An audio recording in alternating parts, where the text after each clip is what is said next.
December 20, 2024. The Federal Reserve has just released its latest data on the money supply.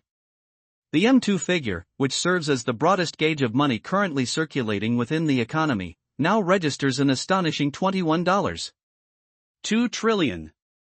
To grasp the scale of this increase, consider the baseline. In January 2020, just prior to the onset of the global pandemic, M2 stood at $15.4 trillion. In a period spanning less than 5 years, the United States monetary system created $5.8 trillion in entirely new currency. This represents a staggering 38% expansion of the money supply in under 5 years. To truly put that explosion into context, the entire U.S. money supply in 1980 was only $1.66 trillion. We have effectively printed 3.6 times the entire economic base of 1980 in a mere 5-year window. But here is the critical warning that remains undiscussed in mainstream circles: the true, devastating inflation has not yet arrived. What we have experienced, the 9% official CPI readings in 2021 and 2023, the 20% effective inflation rates felt acutely in groceries and rental costs, that was merely the opening act. That was the preview. The main event is swiftly approaching, because $5.8 trillion in newly created capital does not simply dissipate into the economy all at once. It propagates in predictable, destructive waves. The first wave hit financial assets. Stocks have surged over 60% since 2020, and housing prices are up 47%. The second wave struck consumer prices, the cost of food, gas, and rent. The third wave, the one specifically designed to completely dismantle the middle class, is still gathering momentum. And the impending crisis is not just about the $5.8 trillion we have already printed. It is driven by the projected $90 trillion in new debt we will likely have to monetize over the next 15 years, solely to service the mountainous debt we accumulated while printing the initial $5.8 trillion. This is the mechanism known as the debt inflation spiral. Once this spiral begins, it historically never stops until the underlying currency is utterly destroyed and the broad middle class is financially annihilated. Here is the truth no official in government will dare tell you: there is no mathematical or political pathway to paying down the $36 trillion national debt. None exists. The arithmetic is broken beyond repair. The only viable path forward, the path of least political resistance, is inflation. Specifically, massive, sustained, middle-class destroying inflation designed to strategically transfer $20 to $30 trillion in wealth over the next decade, moving capital from savers and wage earners directly into the hands of asset holders and the government itself. This is not idle speculation, this is historical pattern recognition. This is the outcome every single time a sovereign government resorts to printing money to finance liabilities it cannot otherwise repay. The Roman Empire did it. Weimar Germany did it. Nixon executed it in slow motion. And America is doing it right now, at a pace faster than any previous historical example. Here is the complete 4-stage pattern of currency collapse. We will examine the 3 historical precedents that prove this outcome is inevitable, map the exact timeline showing where the U.S. currently sits in this destructive cycle, and detail the math proving the government's utter lack of alternatives aside from monetary inflation. Finally, we must identify who will be ruined and who will consolidate generational wealth when the currency crisis hits. Because this situation transcends mere economics, this is fundamentally about survival. If you fail to understand what is coming, you will find yourself on the wrong side of the largest, most deliberate wealth transfer in American history. The 4-stage pattern of currency collapse: every single currency collapse in recorded history follows the exact same 4 stages. There have been no exceptions in the last 2,000 years of civilization. Stage 1, the foundation. A nation successfully establishes a trusted currency, typically one anchored by something tangible and real, like gold, silver, or key commodities. This physical backing generates public trust. That trust, in turn, fuels economic expansion. People are willing to save and hold wealth in the currency because they trust it will maintain its value. This foundational stage often endures for decades or even centuries. Stage 2, debasement begins. The government finds itself facing increasingly steep expenditures. These costs might stem from prolonged wars, massive expansion of welfare programs, imperial overreach, or corrupt payments used to maintain political power. Tax revenue invariably proves insufficient. Borrowing reaches its practical limits. Thus, the government resorts to the only option left, the same desperate tactic governments throughout history have employed: they debase the currency. They secretly reduce the precious metal content of coinage or, in the modern context, print excess paper or digital money. They always promise this action is temporary. They assure the public that absolutely nothing fundamental has changed. Stage 3: Loss of control. The pace of debasement accelerates rapidly. Inflation rises sharply, leading to a catastrophic collapse in the currency's purchasing power. Here is the critical point of social destruction: the middle class, which holds its accumulated wealth in the form of the collapsing currency, is completely obliterated. Meanwhile, those positioned closest to the mechanism of money creation, the political elites, the major landowners, and the strategically connected, they survive and consolidate. They use their access to capital to acquire assets from frantic, desperate sellers at fire sale prices. Stage 4: The reset. A new currency or unit of account is eventually introduced. By this time, wealth has been systematically transferred from millions of citizens to just a few thousand insiders. The economic system is tentatively restarted, but the vast majority of the people who lost everything never truly grasp what happened, primarily because each stage subtly and slowly blends into the next. Let me now prove this inescapable pattern with 3 definitive examples spanning 2 millennia. Historical example: Rome, 64 AD to 270 AD. In 64 AD, Rome was famously burning. Emperor Nero needed massive amounts of cash instantly. The denarius, Rome's trusted silver coin, had contained 95% pure silver under Augustus. Nero reduced that purity to 80%. That reduction marked the unmistakable beginning of Stage 2. Most Romans failed to notice: the coin looked and spent the same, yet it contained 15% less intrinsic value. Nero simply minted more coins using less silver, injecting more money into circulation relative to the goods available. Prices immediately began to rise. 130 years later, under Emperor Septimius Severus, that very same denarius contained just 46% silver, half worthless base metal. Then came Caracalla. In 215 AD, he introduced the Antoninianus, supposedly valued at 2 denarii, but containing only 1.5 times the actual silver content. This was monetary fraud on a civilizational scale. By 253 AD, under Emperor Gallienus, the Antoninianus held a mere 20% silver. A decade later, that figure dropped to 2%. 2% silver content in what was once the most universally trusted currency on Earth. What was the effect on prices? They exploded, a devastating 1,000% increase over 100 years. A measure of wheat that cost 100 denarii in 150 AD commanded 100,000 denarii by 250 AD. Who bore the cost? The Roman middle class. This included small landholders, specialized merchants, and professional soldiers on fixed salaries. Anyone holding denarii as savings watched their wealth evaporate into dust. A merchant who had saved 100,000 denarii over his lifetime, once enough to purchase an entire farm, now watched that sum become sufficient only to buy a single loaf of bread. Who benefited? Large landowners and the politically powerful senators who owned vast estates. Anyone holding physical assets, land, permanent structures, or livestock saw these assets skyrocket in value when measured in the terms of the debased currency. A farm valued at 100,000 denarii in 150 AD was worth 100 million denarii in 250 AD. The land itself had not changed, the currency had been destroyed. The result was the irreversible consolidation of wealth into the hands of the senatorial class. The stabilizing middle class was financially annihilated. By 300 AD, Rome had transitioned from a functional republic, supported by a broad middle class, into a rigid oligarchy where a few hundred families controlled the majority of the empire's wealth. The debasement effectively destroyed Rome's essential social foundation. Within 200 years, the Western Roman Empire collapsed. Check the 4 stages. Stage 1, trusted silver currency established under Augustus.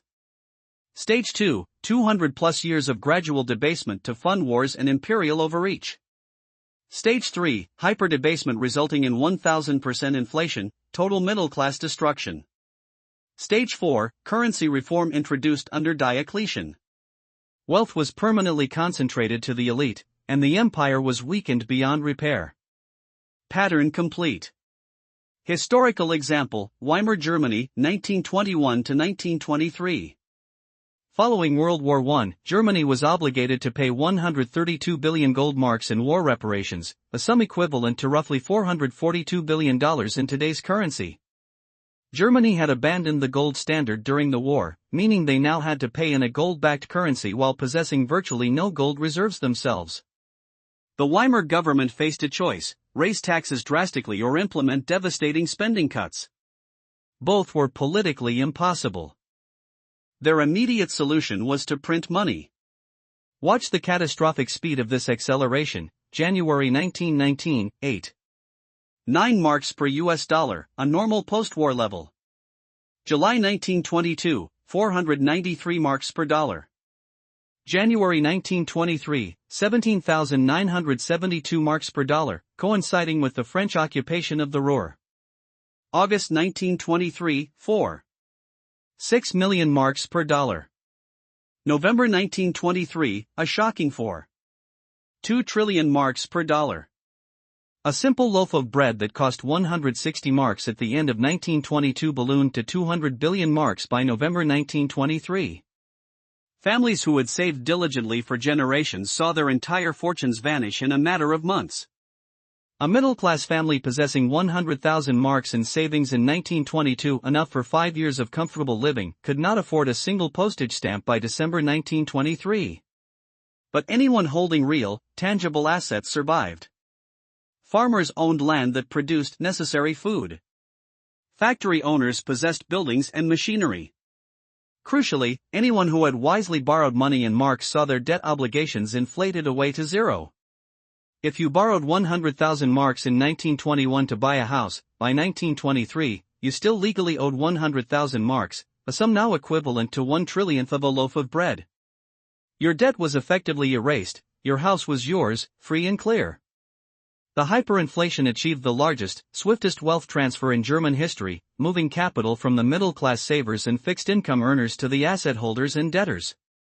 The losers included teachers, civil servants, pensioners, and anyone whose income was fixed or tied to cash savings. The professional middle class was utterly destroyed. The winners were industrialists like Hugo Stinnes, who borrowed heavily to acquire assets during the inflationary period and then repaid their loans with virtually worthless marks. Also winning were large landowners and speculators who understood the impending monetary collapse. The resulting psychological trauma defined German politics for the subsequent decade. The middle class felt profoundly betrayed. They had saved, followed the rules, and trusted the government, and in return, they were destroyed.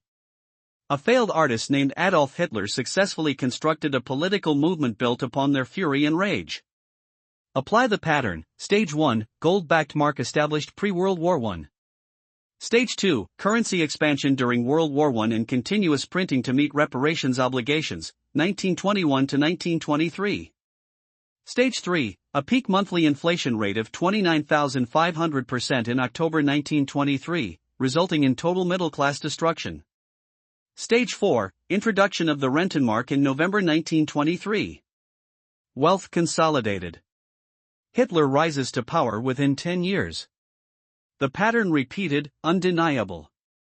Historical example, Nixon and the dollar, 1971 to present. On August 15, 1971, President Nixon appeared on national television and dramatically suspended the dollar's convertibility into gold. This became known as the Nixon shock. For 27 years, dating back to the Bretton Woods Agreement in 1944, the dollar had been securely pegged to gold at $35 per ounce. Every other major global currency was then pegged to the dollar. This foundation was the bedrock of the post-war global financial system. By 1971, however, the U.S. was aggressively hemorrhaging gold reserves. Foreign governments were demanding redemption, exchanging their dollars for physical gold. The U.S. held only about 10,000 metric tons of gold remaining, less than half of its peak reserves. On August 11, 1971, Britain requested $3 billion in gold be moved from Fort Knox. Nixon could not comply without admitting that the U.S. did not possess enough gold to cover its liabilities. On August 15, he slammed shut the gold window. The dollar instantly became a pure fiat currency overnight. Within 15 months, the Bretton Woods system collapsed entirely. The dollar was left to float against other world currencies, and America discovered it had gained the power to print an unlimited supply of money without the constraint of gold backing. What immediately followed was massive inflation. The 1970s delivered the painful phenomenon known as stagflation. Unemployment climbed to 6%, while inflation soared to 13.5% by 1980. Those holding dollars watched their purchasing power steadily evaporate. Yet, those holding tangible assets flourished. Real estate values surged. Gold rocketed from $35 an ounce in 1971 to $850 an ounce by 1980, a 24-fold increase in 9 years. Stocks, after an initial shock, strongly recovered. Anyone who strategically bought real estate, commodities, or equities during the 1970s created generational wealth. This is when the wealth gap began its systematic widening. In 1971, the top 1% of the population held 23% of the nation's wealth. By 1990, that figure was 30%. By 2024, it reached 32%. The pivotal shift from gold-backed money to a pure fiat system enabled unlimited money printing, which, by its nature, disproportionately benefits asset holders over wage earners. Check the pattern. Stage 1, gold-backed dollar established under Bretton Woods, 1944. Stage 2, decades of deficit spending and monetary expansion depleted gold reserves, forcing debasement in 1971. Stage 3, the 1970s inflation destroyed savings, and the wealth gap accelerated dramatically. Stage 4, we are living in it now. A pure fiat currency system with wealth inequality reaching historic all-time highs. We are currently deep in Stage 3, rapidly transitioning toward the inevitable Stage 4, and the final, ruinous acceleration is about to commence. The current crisis, America 2024, Stage 3, accelerating. Let me precisely map where the United States stands right now within the four-stage pattern of currency collapse. Stage 1, complete. America established the gold-backed dollar as the world reserve currency in 1944. Verified. Stage 2, complete. Decades of chronic deficit spending and monetary expansion drained gold reserves. The gold window was closed in 1971, unleashing pure fiat currency. The national debt grew from $398 billion in 1971 to $36.2 trillion by December 2024, a 91-fold increase in 53 years. Verified. Stage 3, in progress. Currency devaluation is accelerating sharply. Wealth concentration is intensifying to unprecedented levels. Here are the current, confirming numbers. M2 money supply, December 2024, $21.2 trillion. January 2020, $15.4 trillion. Increase, $5.8 trillion in under 5 years, a 38% expansion. But the central danger is not just what has been printed, it is what the government is forced to print going forward. National debt, December 2024 $36.2 trillion. Annual deficit, 2024 $1.9 trillion. Projected deficit, 2025 $2.1 trillion. Interest payments on the debt, a staggering $1.13 trillion in fiscal year 2024. That is $1.13 trillion in interest alone. For context, this is now more than the entire defense budget, which stands at $880 billion. Here is the exact point where the death spiral begins. Interest payments are now the second largest federal expenditure, surpassed only by Social Security. As the debt expands, interest payments grow. These interest payments immediately add to the deficit, which increases the debt, which further necessitates even higher interest payments. It is a self-feeding loop. The Congressional Budget Office, CBO, soberly projects that by 2034, annual interest payments will hit $1.7 trillion. By 2040, they are projected to reach $2.4 trillion. Those projections assume interest rates average a modest 3. Current 10-year Treasury rates are 4. If rates remain at 4%, interest payments will soar to $2 trillion by 2030 and $3 trillion by 2035. Now, observe the inescapable trap. Total federal revenue in 2024 was $4.9 trillion. Total federal spending was $6.8 trillion. Mandatory spending, Social Security, Medicare, Medicaid, and interest, totaled $4.2 trillion. By 2034, the CBO project's mandatory spending alone will reach $6.5 trillion. This is more than the total federal revenue generated today. There will be nothing left for defense, education, infrastructure, veterans affairs, nothing but mandatory payments. The government faces 3 theoretical options, and only one is politically executable. Option 1, cut spending. Politically impossible. You would be required to cut Social Security and Medicare benefits, which are politically untouchable. Even if the government eliminated the entire defense budget, all discretionary spending, and everything except the mandatory programs, it would still run a deficit because interest payments continue to grow exponentially. Option 2, raise taxes. You would need to raise taxes by an across-the-board 40% simply to balance the budget.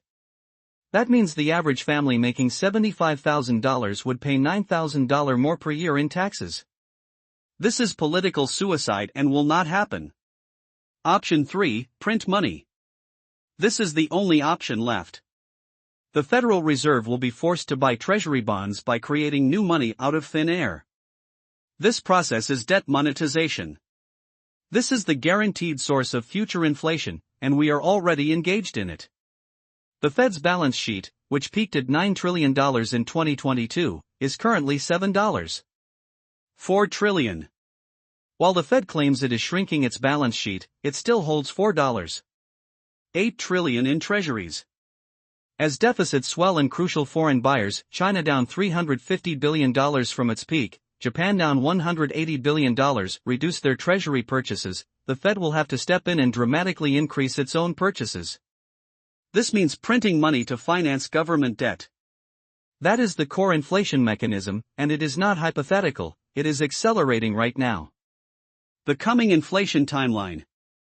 Let me present the timeline of how this destructive pattern plays out over the next 15 years. 2020 to 2024, the setup. $8 trillion in new money printed. The first wave hit asset prices, stocks, housing up 47 to 60%. The second wave hit consumer prices, official CPI 20%, cumulative real inflation 30 to 40% in essentials. This was the mere preview.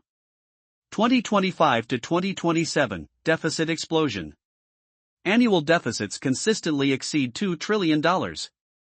Interest payments approach $1.5 trillion. Foreign buying of treasuries continues its steady decline. The Fed is forced to increase its annual treasury purchases from $200 billion to $500 billion. The M2 money supply grows by $2 trillion, hitting $23 trillion by the end of 2027, 2028 to 2030, the acceleration. Interest payments hit $2 trillion annually, equaling 40% of total tax revenue going solely to interest expense. Deficits spiked to $2.5 to $3 trillion. Fed buying accelerates to $800 billion in treasuries annually. M2 reaches $26 trillion by 2030. Cumulative money supply growth since 2020 is now 69%. Real inflation, not the manipulated CPI, averages a devastating 8% to 12% annually. Wages grow only 3 to 4%. The middle class loses 5% to 8% of its purchasing power every single year. 2031 to 2033, the crisis point. The Social Security Trust Fund is projected to deplete in 2033, automatically cutting benefits by 21% unless Congress intervenes. Congress will not cut benefits before an election, so they will fix the shortfall by printing money to cover the deficit. The Medicare Trust Fund depletes around 2028 to 2031. Same solution, print money. Combined, these events require $500 billion plus in additional annual spending with absolutely no corresponding revenue. Fed buying hits $1.5 trillion in treasuries annually. M2 approaches $30 trillion. Real inflation rates surge to 12% to 18% annually. 2034 to 2040, the destruction. Interest payments consume 50% or more of tax revenue. The Fed owns 40% plus of all outstanding treasuries. The dollar loses significant reserve currency status as other nations aggressively flee their treasury holdings. Inflation is persistent, locked at 10 to 15% annually. Cumulative inflation since 2020 reaches 300% to 400%. A house that cost $400,000 in 2020 now costs $1.6 million in 2040. Wages have failed to keep pace. The middle class, with a median $200,000 net worth in 2020, has lost 60% of its wealth in real purchasing power terms. This outcome is not merely a prediction, it is an undeniable mathematical certainty. The debt necessitates interest payments that will outpace revenue growth. The only political means to pay is printing money. Printing money guarantees inflation. Inflation then requires even more money printing to service the perpetually growing debt. It is a spiral that cannot be stopped. Doesn't stop until the national debt is either formally restructured, violently defaulted upon, or finally inflated away through currency destruction. This brings us to the crucial question: who gets systematically destroyed, and who manages to consolidate massive wealth during this process? Let me show you exactly who loses and who wins when the full force of inflation hits. The primary victims are the middle-class wage earners and lifelong savers, who rely on fixed income and nominal balances. As of 2024, the median American household holds a net worth of approximately $200,000, 65% of which is typically locked up in home equity. When true, aggressive inflation running at 10% annually for an entire decade takes hold, assets lose purchasing power at wildly different speeds. Consider your primary assets. Your house appreciates nominally from $400,000 to $700,000 by 2034. But its real purchasing power, accounting for 10 years of severe inflation, is equivalent to only $270,000 in 2024 dollars. You haven't gained wealth, you have actually lost 33% in real terms. Your retirement account nominally grows from $200,000 to $350,000 by 2034, assuming a healthy 7% annual return. However, its real purchasing power shrinks to just $135,000 in 2024 terms. You have also lost 33% of your retirement security in real terms. Your wages nominally grow from $75,000 to $110,000 by 2034, assuming standard 3% annual raises. But the real purchasing power of that salary is reduced to $42,000 in today's dollars.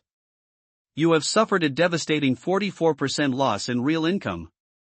In total, your net worth nominally grows from $200,000 to $360,000. Yet, its real purchasing power is only $138,000 in 2024 terms. You have lost 31% of your wealth while blissfully thinking you were getting richer because the numbers printed on your statements were larger. This is the inflation trap: nominal numbers soar, but real purchasing power collapses. Most citizens fail to grasp this distinction until they attempt to retire and realize their $350,000 retirement savings can only buy what $135,000 bought 10 years earlier. So, who specifically is destroyed? Retirees relying on fixed pensions are devastated. Savers holding cash or bonds are obliterated. $100,000 held in a savings account or treasury bonds loses 60% of its purchasing power in 10 years. Young workers, whose starting salary of $50,000 in 2024 is worth a meager $19,000 in real terms by 2034, find they cannot save for a house because their wages never keep pace with asset price inflation. Public sector workers, government employees subjected to rigid wage caps, see their real income plummet by 40 to 50%. The middle class, broadly defined as households earning between $50,000 and $200,000, will be effectively impoverished by sustained 10% real inflation over a single decade. Now, let me show you who wins: the consolidators, the asset holders, and the strategic debtors. The top 1% of households have a median net worth of $11.6 million as of 2024. Their wealth composition is critical. 80% is held in stocks and real estate, 15% in business equity, and only 5% in bonds and cash. Their stocks appreciate directly with inflation. The S&P 500 historically tracks nominal GDP growth. If nominal GDP expands by 12% annually, 3% real growth plus 9% inflation, stocks grow similarly. $5 million in stocks becomes $15.5 million nominally in 10 years, but its real purchasing power is $6 million in 2024 dollars. They have gained wealth in real terms. Their real estate acts as an essential hedge against inflation. $3 million in real estate becomes $7.8 million nominally. Crucially, the real purchasing power remains $3 million, no loss, but effectively hedged against the currency debasement. Their business equity grows with inflation as nominal revenues increase. Additionally, if they hold debt, inflation ruthlessly destroys it. A $2 million mortgage taken out in 2024 still requires a $2 million payoff in 2034, but the real burden of that payment is equivalent to only $770,000 in 2024 purchasing power. Their debt literally evaporates. Who specifically consolidates this wealth? Large asset holders. Anyone with $5 million or more in stocks and real estate sees their wealth preserved or actively grow in real terms. Corporations with pricing power, companies that can raise prices faster than their operating costs rise, make windfall profits, think Apple, Microsoft, major oil companies. Real estate investors, who own rental properties, raise rents in lockstep with inflation, collect inflation-adjusted income, and simultaneously inflate away their mortgage debt. And finally, the government itself. The $36 trillion in federal debt held in 2024 becomes effectively $14 trillion in 2034 real terms after 10 years of 10% inflation. The debt vanishes through systematic currency debasement. This is the fundamental transfer mechanism. Inflation aggressively transfers wealth from those holding cash, wages, and bonds to those holding stocks, real estate, and debt. It is a transfer from the many to the few, from the middle class to the 1%. The math is inevitable. Let me show you why this outcome is mathematically inescapable. Total U.S. debt to government, plus household, plus corporate, stands at an astronomical $90 trillion as of December 2024. Our annual GDP is approximately $28 trillion. This puts our debt to GDP ratio at 321%. Historical economic patterns are clear. When debt to GDP exceeds 250%, countries either default or inflate. The U.S. will not default. That would be political suicide and trigger an immediate global economic collapse. Thus, we will inflate. To reduce the debt to GDP ratio from 321% to a sustainable level of 150%, there are only three mathematical options. Increase GDP while holding debt constant. Impossible, as debt grows by $2 trillion annually. Pay down debt faster than GDP grows. Impossible, requiring annual budget surpluses of $3 trillion or more. Inflate nominal GDP rapidly while the real value of the debt shrinks through currency debasement. Option 3 is the only viable path. If we implement 10% inflation for 10 years while holding real GDP growth constant at 2%, nominal GDP grows from $28 trillion to $73 trillion. If debt also grows nominally from $90 trillion to $130 trillion, adding $4 trillion annually, the debt-to-GDP ratio falls dramatically from 321% to 178%. You have successfully solved the debt crisis through inflation, but you have destroyed the nation's middle class in the process. This is the choice before the government: default and cause an immediate, catastrophic collapse, or inflate over 10 to 15 years and cause a slow-motion catastrophic collapse. The government will choose inflation. Every government in history faced with this dilemma has chosen inflation because inflation is politically survivable. Voters rarely understand it, while default triggers an immediate, undeniable crisis. Stage 4, the reset. What comes after the inflationary crisis runs its course? History offers three possibilities. Possibility 1, currency replacement. the dollar loses its global reserve status. A new currency, potentially gold-backed, SDR-based, or a BRICS-aligned currency, replaces it for international trade. The dollar remains domestic but at a sharply reduced value. This is the soft landing scenario, but it still means Americans permanently lose 50 to 70% of their purchasing power. Possibility 2, hyperinflation. If the Federal Reserve loses control during the critical 2028 to 2033 crisis period, inflation could accelerate from 10% to 20% to 40%, reaching Weimar levels. This completely destroys the currency and necessitates the introduction of a new dollar entirely. This is the hard crash scenario. Possibility 3, financial repression. The government imposes stringent capital controls, forces pension funds and banks to buy treasuries at artificially low rates, and caps price increases on essential goods. This is slow, targeted confiscation, where savers lose through perpetually negative real interest rates. This is the authoritarian scenario. Most likely, we will see a combination.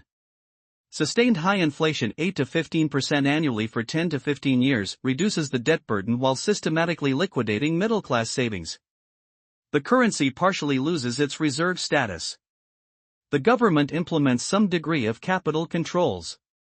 The dollar survives, but at 30 to 40% of its current purchasing power by 2040. The reset will be complete by 2040. Wealth will have been fundamentally transferred.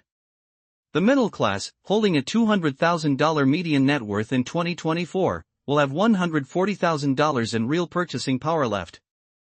The top 1%, holding $11.6 million, will hold $12 to $15 million in real terms.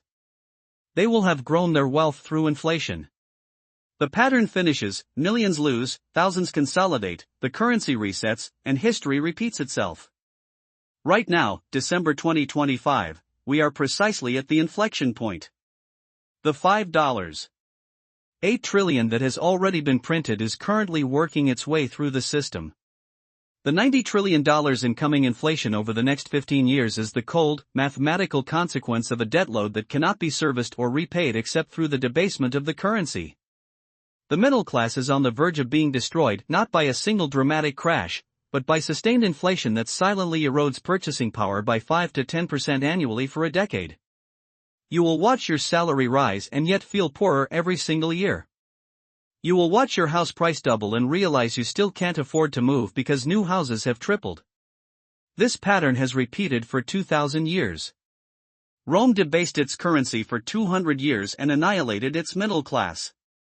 Weimar printed money for 2 years and annihilated its savers. Nixon closed the gold window in 1971 and unleashed 53 years of slow-motion debasement that is now accelerating into a full-blown crisis.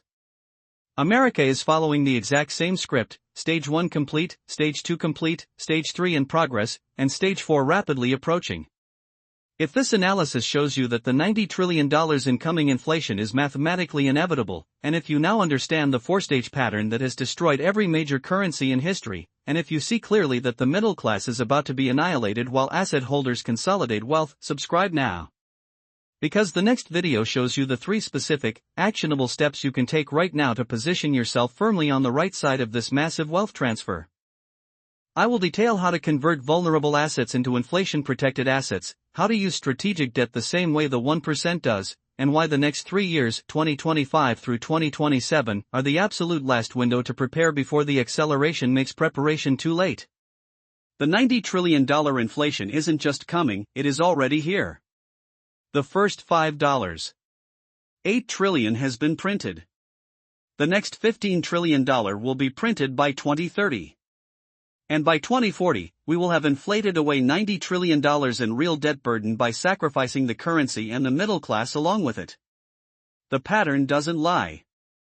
The math doesn't lie. And the middle class holding cash and wages always gets destroyed. Unpayable debt never gets paid, it gets inflated away. And you are holding the currency that is about to be sacrificed to pay that debt.